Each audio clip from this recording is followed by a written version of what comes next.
Hi guys, you all are welcome on my YouTube channel my online classroom. और आज इस video में मैं आपको एक्सप्लेन करने वाली हूँ क्लास 9 का हिस्ट्री का चैप्टर 2 है ये socialism and the rise of Russian revolution.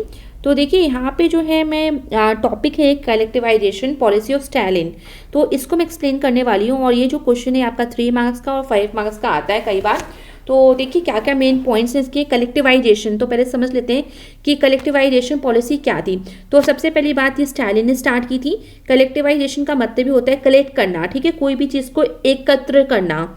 तो कलेक्टिवाइजेशन पॉलिसी बिल्कुल फर्स्ट पॉइंट में लिखा है कि इंट्रोड्यूस की थी स्टालिन ने जब वो पावर में आया था। किसकी डेथ के बाद? लेनिन की डेथ के बाद, ठीक है। और इसका जो मेन रीजन था कलेक्टिवाइजेशन पॉलिसी स्टार्ट करने का, वो क्यों उन्होंने स्टार्ट किया? क्योंकि शॉर्टेज ऑफ ग्रेन सप्लाईज, क्योंकि वहाँ पे रशिया में ग्रेन सप्लाईज जो थी उसकी शॉर्टेज हो गई थी।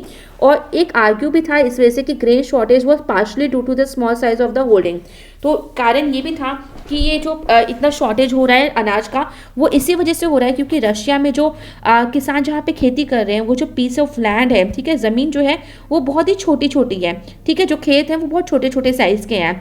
तो आफ्टर 1917 क्या हुआ, जो land had been given over to peasants, जो पीजेंट्स को ये जो लैंड दिए गए थे ये बहुत स्मॉल साइज थे, ठीक है। तो अब और वो किसी भी तरह से मॉडर्नाइज नहीं किए हुए थे।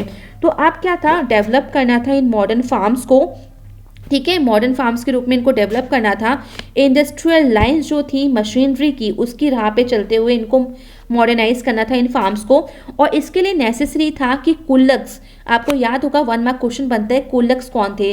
तो रशिया के जो रिच फार्मर्स थे उनको कुल्लक्स के नाम से बोला जाता था। तो इस अब ज़रूरी ये था कि इन फार्म्स को आप मॉडर्नाइज करने के लिए कुल्लक्स को एलिमिनेट करना है, यानी उनको हटाना है, यानी उनसे ज़मीन लेके पीजेंट्स को देनी है, ठीक है, पीजेंट्स यानी लैंडलेस फार्मर्स को देनी है, जिससे कि वो वहाँ पे खेती कर सकें। तो और ये सारे के सारे जो लार्ज फार्म्स होंगी वो कौन करेगा कंट्रोल? उसको इस्टेब्लिश स्टेट, ठीक है, जो स्टेट है यानी रशिया है की गवर्नमेंट है, वो इसको कंट्रोल करेगी। 1929 से गवर्नमेंट ने फोर्स किया और पीजेंट्स, सारे के सारे पीजेंट्स को जिनको ये ज़मीन कुल्लक्स से छीन के दी गई थी कि आप इन ज़मीन पे खेती करिए, बट कलेक्टिव फार्म्स में, ठीक है। कलेक्टिव फार्म्स यानी जो ज़मीन ली गई थी वो ऐसे नहीं था कि इंडिविजुअल पीजेंट्स को दी गई थी, बल्कि बहुत सारे पीजेंट्स को एक साथ दी गई थी।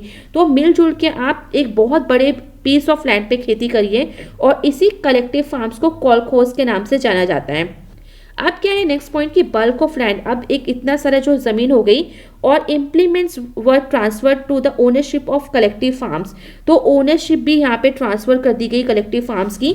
Peasant work on the land, और पीजेंट्स जो थे इस लैंड पे काम करने लगे, और जो कॉलखोज जो इस ज़मीन से जो भी प्रॉफिट होता था, अर्न होता था, उसको इक्वल शेयर कर लिया जाता था बाद में।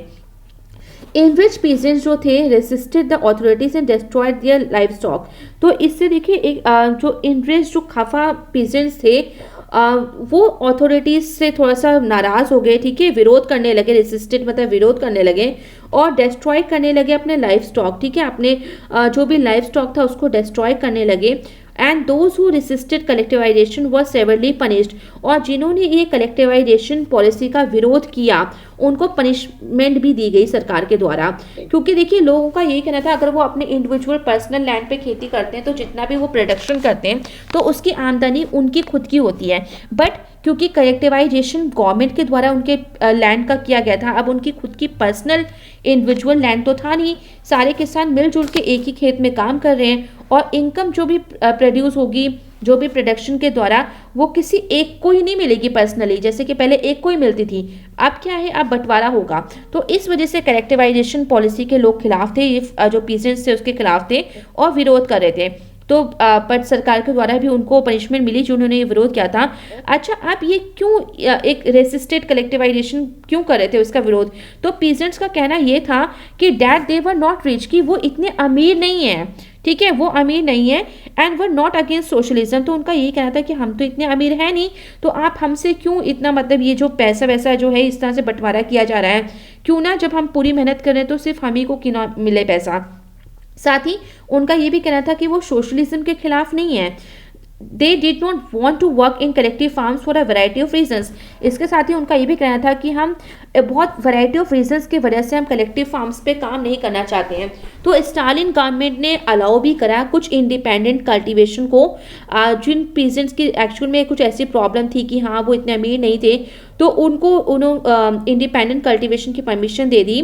और but treated such cultivators unsympathetically, but उन कल्टिवेटर्स के साथ कभी भी बहुत अच्छे से व्यवहार नहीं किया गया, ठीक है, उनकी कभी केयर नहीं करी गई, अनकेयरिंग वे में उनको छोड़ दिया गया। इसके बाद देखिए इन स्पाइट ऑफ कलेक्टिवाइजेशन, देखिए कलेक्टिवाइजेशन की पॉलिसी को हटा के भी देखा जाए तो प्रोडक्शन ऐसा नहीं हुआ था कि बहुत ज़्यादा प्रोडक्शन होने लगा इमिडिएटली।